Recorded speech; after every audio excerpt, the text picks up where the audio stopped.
বিসমিল্লাহির রহমানির রহিম। প্রিয় শিক্ষার্থীবৃন্দ, আশা করি তোমরা সবাই সুস্থ আছো। সেই প্রত্যাশায় তোমাদের সামনে উপস্থিত হয়েছি। আজকে আমি আলোচনা করব অর্থনীতি অনার্স প্রথম বর্ষের গণিত এক এর একটি অধ্যায় জ্যামিতির যে চ্যাপ্টারটা আছে সেই চ্যাপ্টারটা আমি শুরু থেকে বেসিক থেকে শুরু করব। আশা করি তোমরা ক্লাসটি শুরু থেকে শেষ পর্যন্ত উপভোগ করবে। তাহলে আমি শুরু করছি। জ্যামিতিতে তোমাদের বইয়ে প্রথম যেই টপিকটি আছে সেটি হলো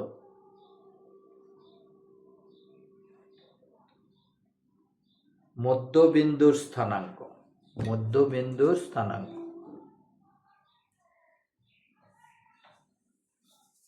এক নম্বর টপিক হইল মধ্যবিন্দুর স্থানাঙ্ক।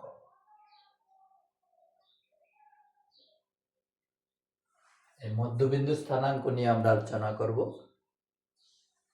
মধ্যবিন্দু স্থানাঙ্কটা আমি বলি বিষয়টা কি।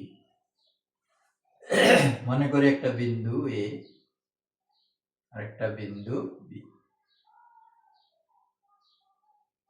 এই দুইটা বিন্দুর মধ্যে মাঝের বিন্দু কোনটা? এটা মনে করলাম আমরা মধ্যবিন্দু। এই মধ্যবিন্দুতে এক্স এর মান কত? এটা হলো এক্স, এটা হলো ওয়াই। এক্স এর মান এইটু, ওয়াই এর মান কোনটা? ওয়াই এর মান হলো এটা। তাহলে এখানে স্থানাঙ্ক হবে এক্স নট ওয়াই। যদি আমরা মনে করি এটার মান 5, এটার মান 3, তাহলে এখানে হবে 5,3। মূলত বিষয়টা হলো এরকম। তাহলে দুটি বিন্দুর মাঝখানে যে দূরত্ব আছে এইটার অর্ধেক হলো মধ্যবিন্দু। এই মধ্যবিন্দুতে স্থানাঙ্কটা কত, অর্থাৎ এক্স এর মান কত, ওয়াই এর মান কত, এই জিনিসটা আমরা সূত্র দিয়ে অঙ্কের মাধ্যমে বের করব, গাণিতিক পদ্ধতিতে বের করব। এটা হলো জ্যামিতিক পদ্ধতি। যাই হোক, যদি চিত্র আঁকতে বলে আমরা এভাবে চিত্র আঁকবো। এই সূত্রটা আমি লিখি, এই সূত্রগুলি মনে রাখতে হবে। মধ্যবিন্দু স্থানাঙ্কের সূত্র হইল এক্স এম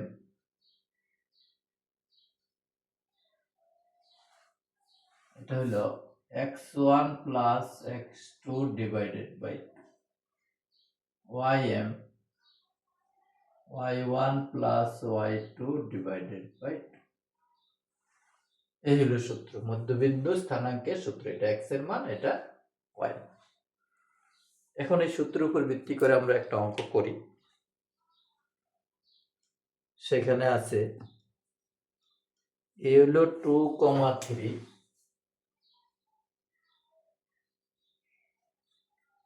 b হলো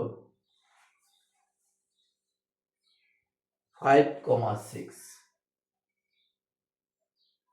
এই দুটা বিন্দু এর মধ্যবিন্দু স্থানাঙ্ক নির্ণয় করার জন্য বলা হয়েছে।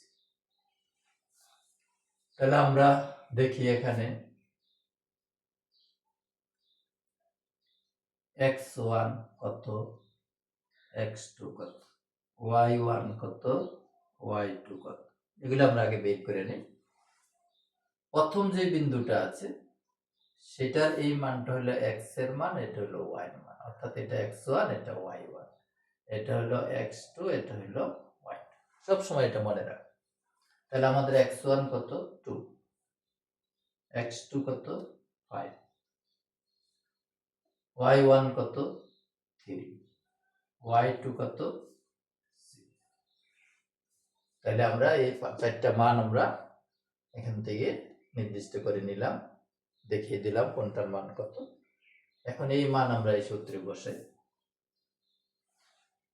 তোমরা এটা নিচে লিখবা, যেহেতু আমার লেখা আছে এই জন্য এখানে লিখতেছি, মূলত নিচে লেখার নিয়ম।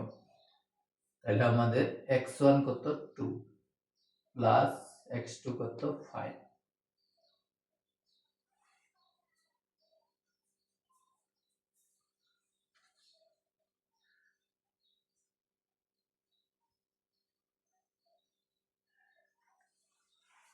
নিচে হলো 2, এখানে কত হবে y1 কত 3, y2 কত 6 by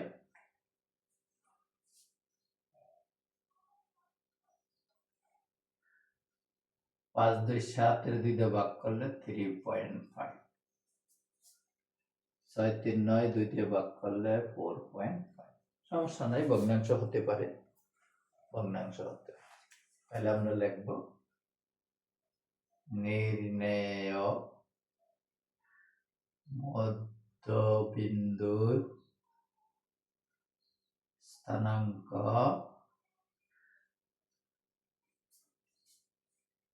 xm is equal to 3.5, ym 4.5, অথবা আমরা এইভাবেই লিখতে পারি 3.5, 4. তাহলে আমরা এই সূত্রটা মনে রাখলে আর কোনো সমস্যা নেই। x এর দুইটা মান যোগ করে 2 দিয়ে ভাগ, y এর দুইটা মান যোগ করে 2 দিয়ে ভাগ, এটা হলো মধ্যবিন্দুর স্থানাঙ্ক। দুইটা বিন্দুর এই সংযোগ রেখাটা, ওটার মাঝের বিন্দুটাতে x এর মান কত, y এর মান কত, সেটাই হলো মধ্যবিন্দুর স্থানাঙ্ক। তাহলে আমাদের একটা টপিক শেষ হলো, মধ্যবিন্দু স্থানাঙ্ক। আশা করি তোমরা সবাই বুঝতে পেরেছ, না বোঝার কথা না, মোটামুটি সহজ আছে। দ্বিতীয় টপিক হবে দুটি বিন্দুর মধ্যবর্তী দূরত্ব।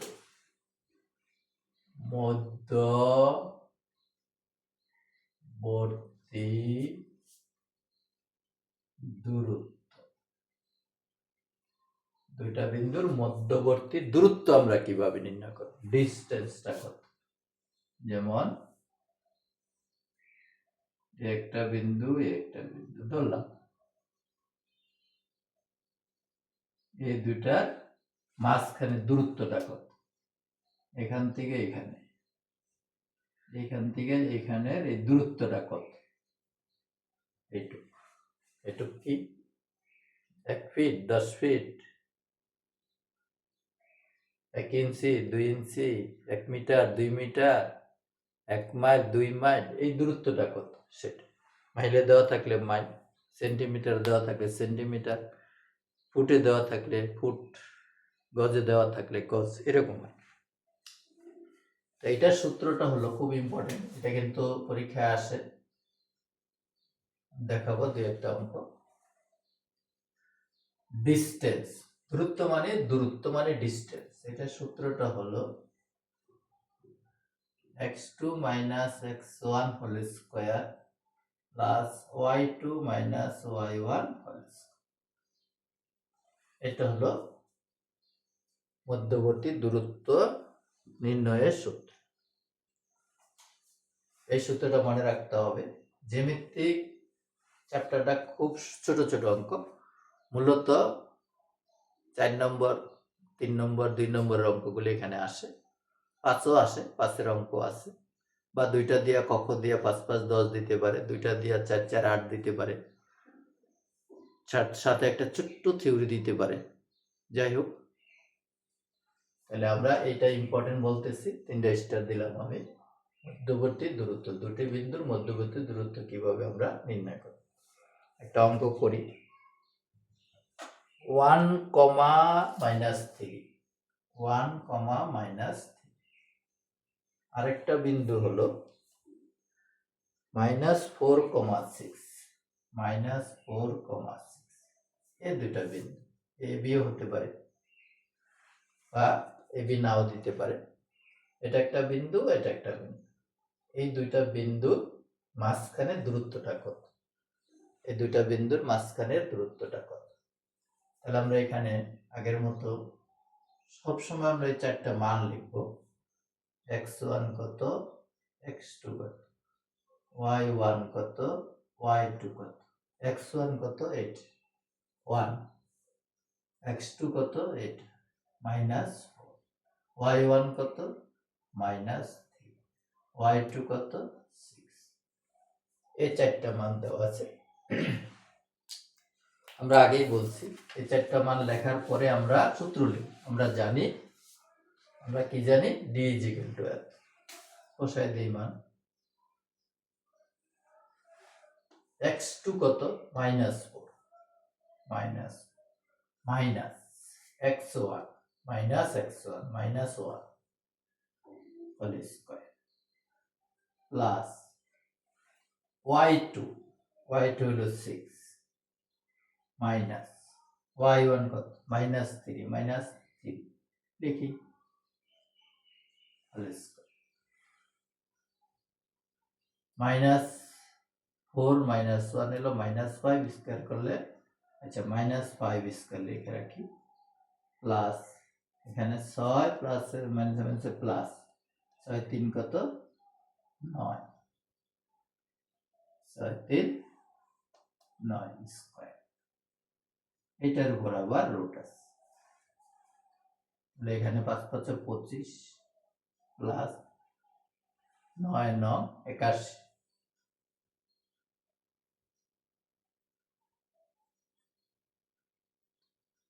6 8 দিয়ে 10 106 স্কয়ার 106 স্কয়ার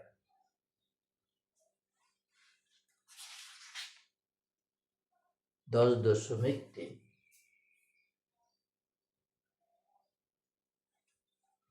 তাহলে দুটা বিন্দু দেওয়া আছে এর মধ্যবর্তী দূরত্ব আমরা নির্ণয় করে দেখলাম কত হয়েছে 10.3 এটা যদি সেন্টিমিটার দেওয়া থাকে এটা সেন্টিমিটার হবে মাইলে দেওয়া থাকলে মাইল হবে কিলোমিটার দেওয়া থাকলে কিলোমিটার হবে ইঞ্চিতে দেওয়া থাকলে ইঞ্চি হবে কিছু যেহেতু দেওয়া নাই কিছু বলার দরকার নেই আমরা শুধু লিখবো দুটি বিন্দুর মধ্যবর্তী দূরত্ব 10.3 তাহলে এই অঙ্কটা মোটামুটি এই টপিকটা ইম্পর্টেন্ট এর ভিতরে ব্যতিক্রম একটা অঙ্ক আছে সে অঙ্কটা আমি একটু করাচ্ছি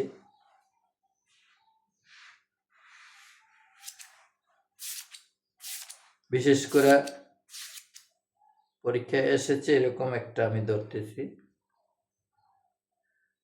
যেমন দুটো অঙ্ক আমি লিখবো একটা করাবো a, -3 মুছে ফেললাম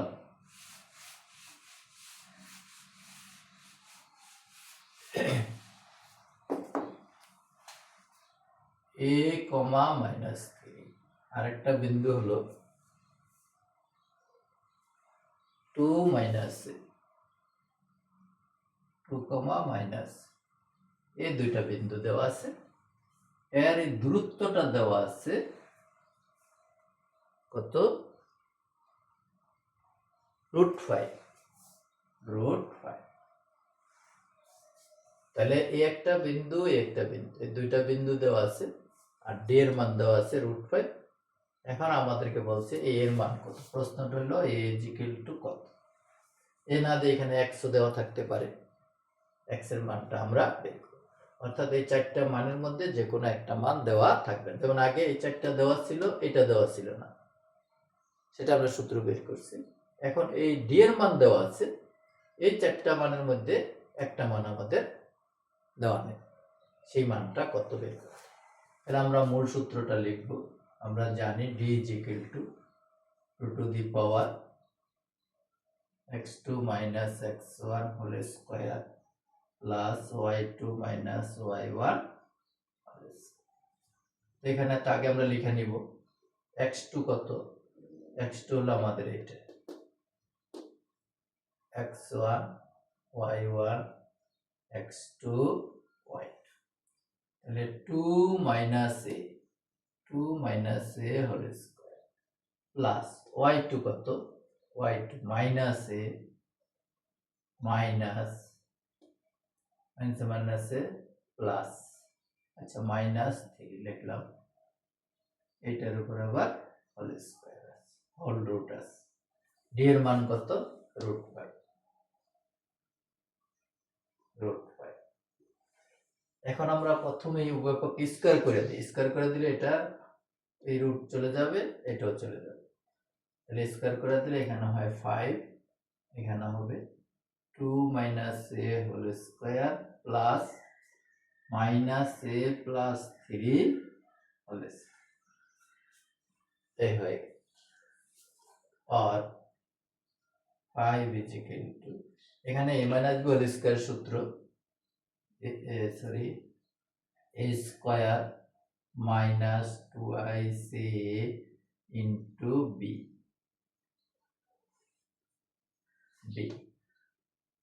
প্লাস এখানে থেকে আবার a স্কয়ার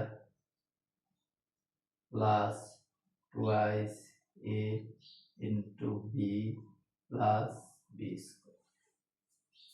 এখানে a - b হোল স্কয়ার সূত্র, এখানে a প্লাস b হোল স্কয়ার সূত্র, a square plus 2ic plus b square, a square minus 2ic plus b square. এর মানটা কিন্তু মাইনাস, এখানে a স্কয়ার হবে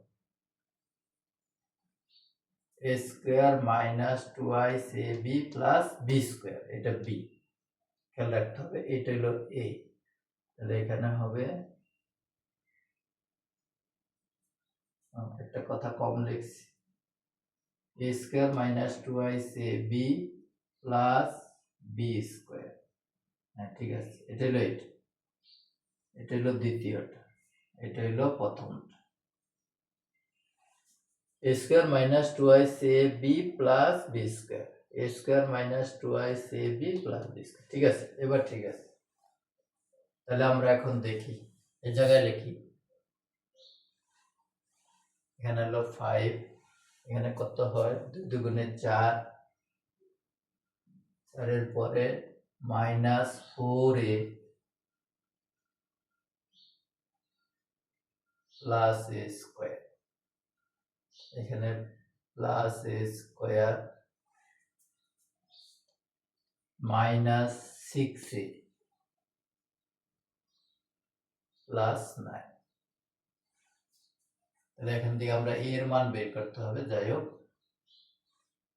ছোট করি আরো, 5 ইজ ইকুয়াল টু 4 আর এখানে আছে 9, 9 4 এর 13, এটা করলে হয় minus 10a plus 2ic square. তাহলে এগুলি যদি আমরা একদিকে আনি, 2ic স্কয়ার মাইনাস 10a সমান সমান এটা এদিকে রইল, এটা এদিকে গেলে হবে 5 মাইনাস 13।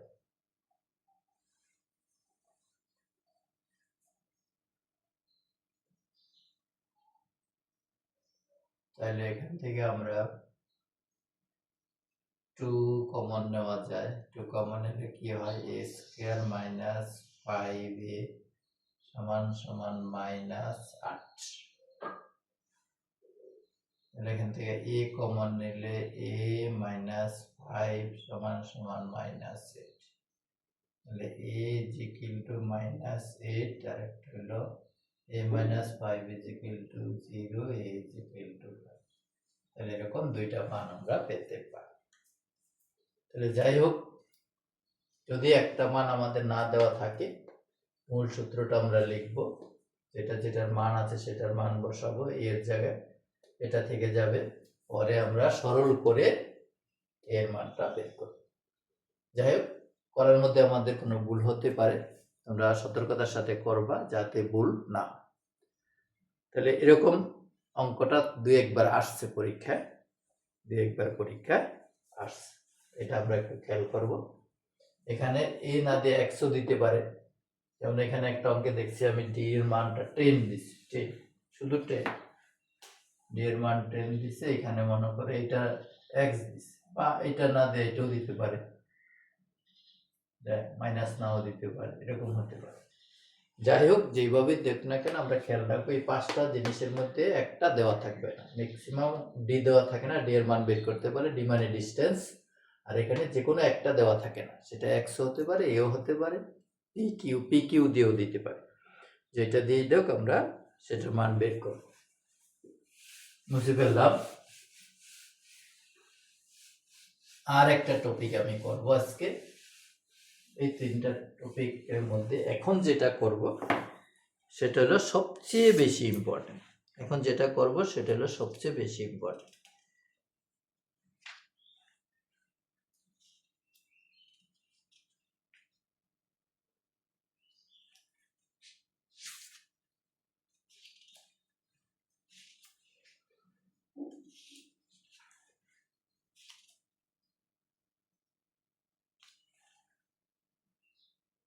দুটি বিন্দু দিয়ে গমনকারী সরল রেখার সমীকরণ, এটা সবচেয়ে ইম্পর্টেন্ট।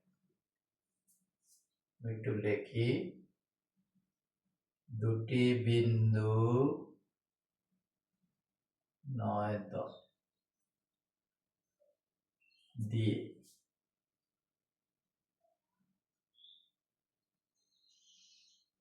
গমনকারী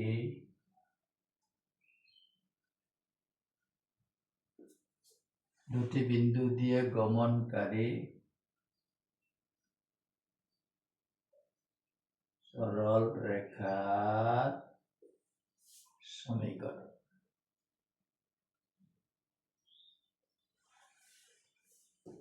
দুটি বিন্দু দিয়ে গমনকারী সরল রেখার সমীকরণ। এইটা সূত্রটা হলো y মাইনাস y1 সমান সমান y2 minus y1, y2 minus y1 divided by x2 minus x1 x minus x। এটা খুব important, very very important, VVI. এটার অঙ্কটা আমাদের অর্থনীতিতে কাজে লাগে। এই সূত্রের অঙ্ক অনেক কিছু বের করা যায় এটা দিয়ে। তাহলে আমরা তো চারটা মানে এখানে আছে, y2 y1 x2 x1, এইগুলি সম্বন্ধে তো আগে আমাদের ধারণা ছিল। নতুন আসলো কি x আর y। এই x আর y সমীকরণের থেকে যাবে। তাহলে বাম দিকে থাকবে y, ডান দিকে থাকবে x, অথবা একই দিকে আমরা নিয়ে আসতে পারি। এটাই সমীকরণ। সমীকরণ আকারে অ্যান্সারটা হবে।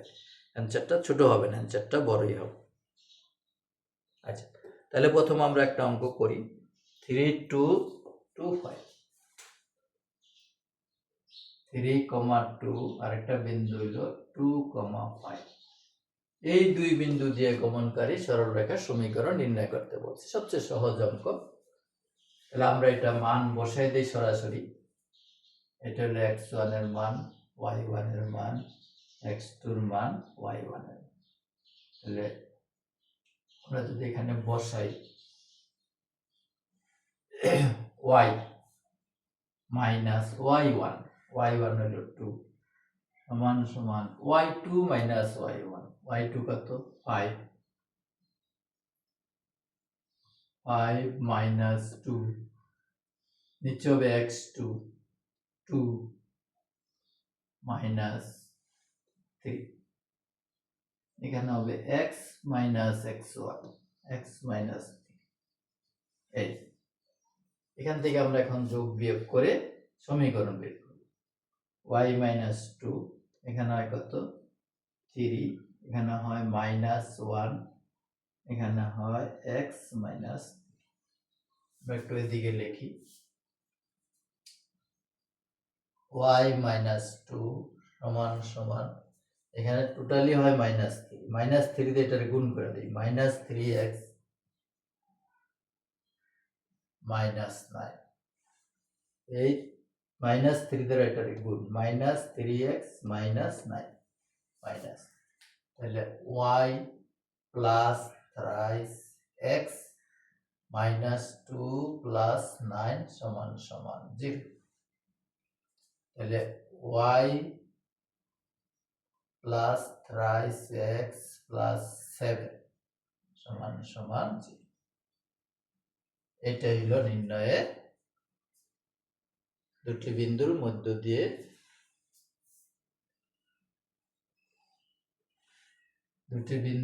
গমনকারী সরলরেখার সমীকরণ। আমরা ওয়াইটা এদিকে রেখে এক্সটা এবং 7টা ওদিকেও নিয়ে যেতে পারি। এখন অনেক সময় এটা ঢাল নির্ণয় করতে বলে। ঢাল যদি নির্ণয় করতে বলে আমরা তখন ওয়াইটা এদিকে রাখবো আর এই দুইটা ওদিকে নিয়ে আসবো। এই দুইটা দিকে নিলে কি হয়, -3x - 7 ঢাল হলো dy বাই dx। এইভাবে নির্ণয় করলে ভালো। এটারে ডিফারেন্সিয়েশন করলে হয় -3। এটা হলো কি ঢাল। তাহলে দুই বিন্দু দিয়ে গমনকারী সরলরেখার সমীকরণ নির্ণয় করতে বলে এখানে শেষ।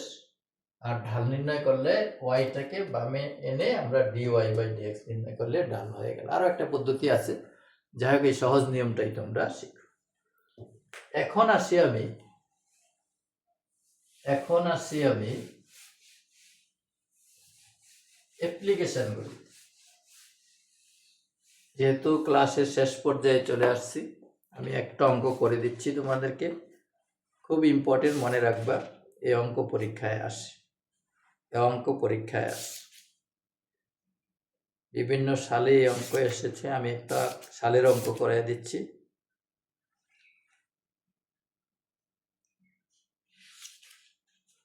নেক্সটে আমি আরেকটা অঙ্ক করব এখানে, কারণ এই অঙ্কটা বারবার আসছে। সর্বশেষ যেটা আসছে সেটাই আমি করাচ্ছি।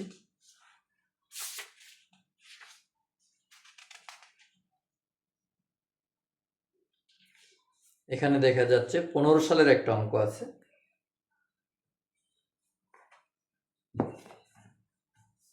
উৎপাদিত দ্রব্যের সংখ্যা 4000 হতে 6000 একক। উৎপাদিত দ্রব্যের সংখ্যা, আমি বাংলায় লিখি, উৎপাদিত দ্রব্যের সংখ্যা, অর্থনীতির বিষয়, 4000 থেকে 6000। পরে আমি তোমাদের বুঝাবো, অঙ্কটা লিখি। বৃদ্ধি করলে মোট উৎপাদন খরচ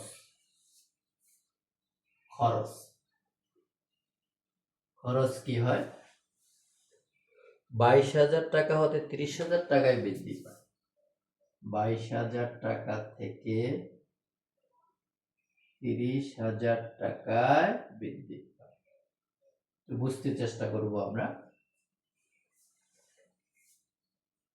উৎপাদন ব্যয় ওয়াই, এই উৎপাদন ব্যয়টা এটা হলো ওয়াই, আর উৎপাদিত দ্রব্যের পরিমাণ হলো এক্স, এটা হলো এক্স। এর মধ্যকার সরলরৈখিক সম্পর্ক প্রতিষ্ঠা করা। তাহলে সরলরেখা বের করতে বলছে, দুটি বিন্দু দিয়ে গমনকারী সরলরেখার সমীকরণ। তাহলে আমরা অঙ্কটা বুঝি, অর্থনীতির অঙ্কটা বুঝি। উৎপাদিত দ্রব্যের সংখ্যা, একজন ব্যক্তি যখন 4000 উৎপাদন করে তখন তার খরচ হয় 22,000 টাকা। এই হলো কথাটা, 4000 উৎপাদন খরচ কত, 22,000। সে উৎপাদন 4000 থেকে বৃদ্ধি করে 6000 করল, তখন তার খরচ হয়ে গেল 30,000 টাকা।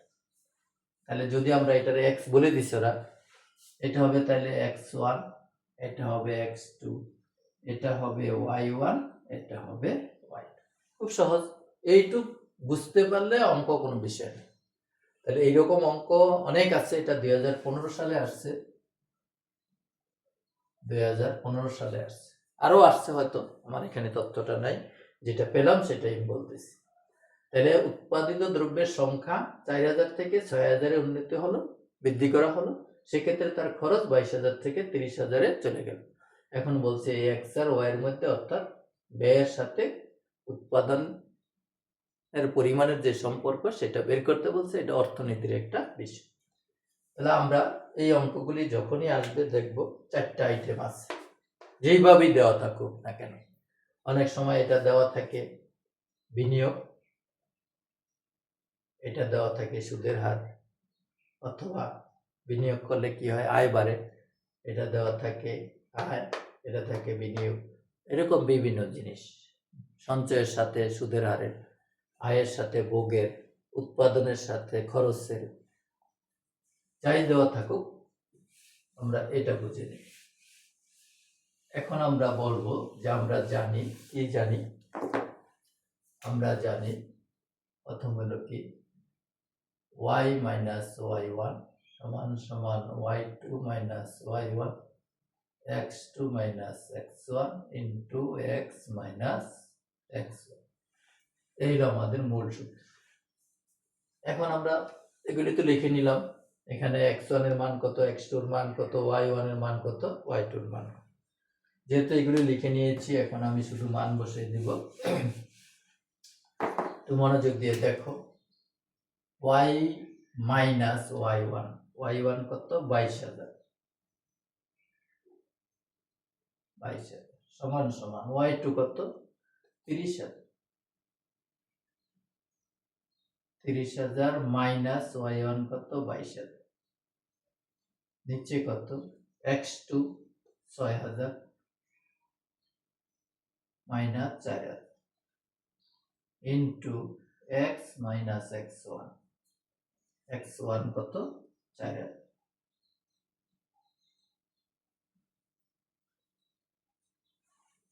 এখন আর আমার এটা দরকার নাই, মানগুলো আমি বসিয়ে দিয়েছি, এখন আর এটা দরকার নাই, মুছে দিলাম।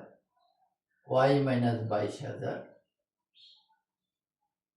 সমান সমান 30,000 থেকে 22,000 গেলে থাকে 8,000,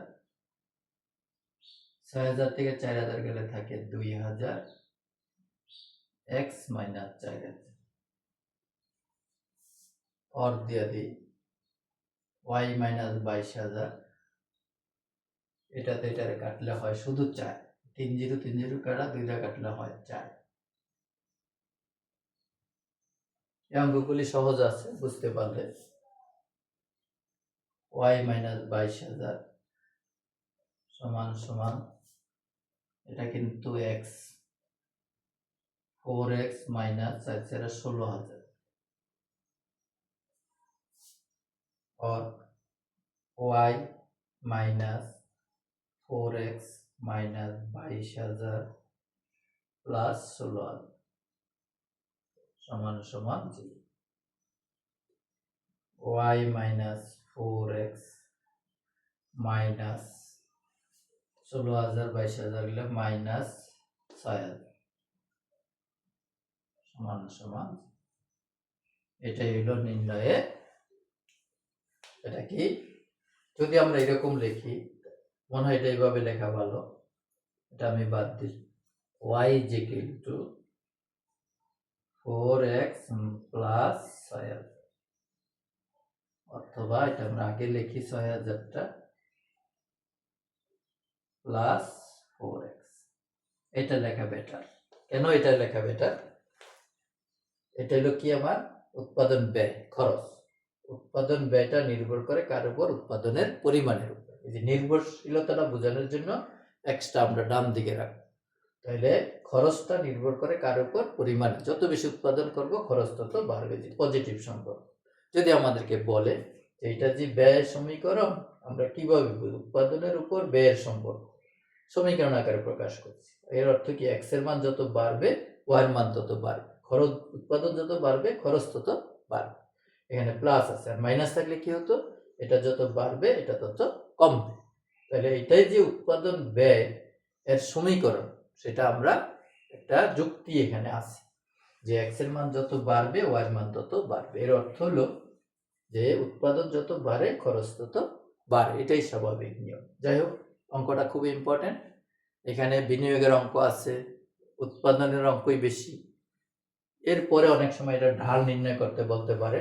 ঢাল তো আমরা বলছি, ঢাল নির্ণয় করতে বললে dy বাই dx বের করব, এটা ঢাল হবে কত? 4। তাহলে এই রেখাটা যদি আমরা অঙ্কন করি, ঢাল 4 হওয়ার অর্থ হলো এখান থেকে যদি একটা রেখা অঙ্কন করি, রেখাটা ঊর্ধ্বগামী হবে। আর যদি ঢালটা নেগেটিভ হয়, রেখাটা নিম্নগামী হবে। আর ঢালটা যদি শূন্য হয়, তাহলে রেখাটা কেমন হবে? এরকম হবে। এটা ঢাল হবে 0। এক্স এর মান যতই বাড়ুক না কেন, ওয়াই এর মান বাড়ে না। এক্স এর মান বাড়লো, ওয়াই এর মান বাড়লো না, ওয়াই এর মান এখানেও যা এখানে। যাই হোক, এত কিছু দরকার নাই আমাদের, শুধু ঢাল নির্ণয় করতে বললে এটাকে dy বাই dx করে দেব। তাহলে আমরা আজকে শেষ করব, অনেকক্ষণ হলো ক্লাস নিতেছি।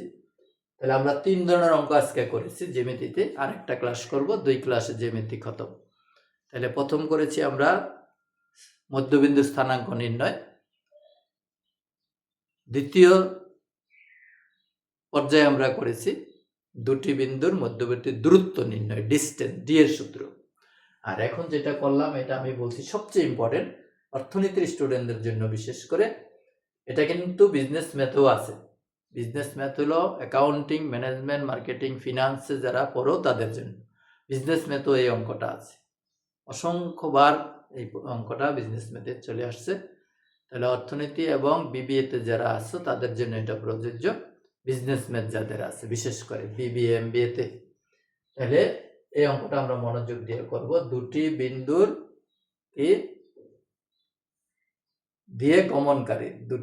দিয়ে গমনকারী সরল রেখার সমীকরণ, এই সমীকরণ নির্ণয় করতে পারলে এইটা আমরা অর্থনীতিতে অ্যাপ্লাই করতে পারবো। যেমন এখানে উৎপাদনের সাথে ব্যয়ের সম্পর্ক, তারপরে বিনিয়োগের সাথে আয়ের সম্পর্ক, লাভের সম্পর্ক, ভোগের সাথে আয়ের সম্পর্ক, ইত্যাদি ইত্যাদি আছে। কয়েকটা অঙ্ক দেখলে আমরা বুঝতে পারবো। যাই হোক, আজকে এখানে শেষ করছি। সে পর্যন্ত তোমরা পরে দেখা হবে। সে পর্যন্ত ভালো থাকো। ধন্যবাদ তোমাদের সবাইকে।